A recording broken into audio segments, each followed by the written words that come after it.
What impact do you see each candidate's platform having towards Hoosiers that work in manufacturing and agriculture?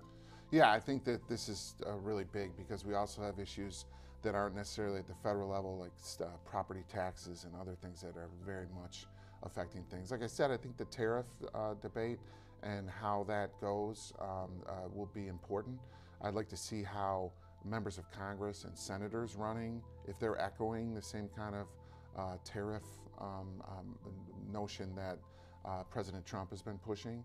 And I think that will have a big kind of component because once you start raising tariffs, the economists would say the tariffs will start leading. And agriculture usually is one of the main drivers of protectionism overall. We certainly see that in the European context and in the American context at some point.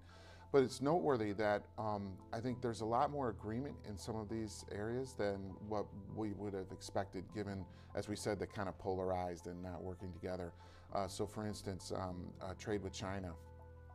The Biden administration kept on some of those tariffs, and certainly Kamala Harris hasn't suggested she would remove some of the tariffs put on, particularly for electric vehicles and some of these primary aspects. The investment in chips and other kind of important, and American steel, as has been noted by both of them, the kind of worry about U.S. steel being sold to Japanese companies. So I think there's a lot of commonality in some of these overall frameworks, as we'll see some of the issues like property taxes and home affordability.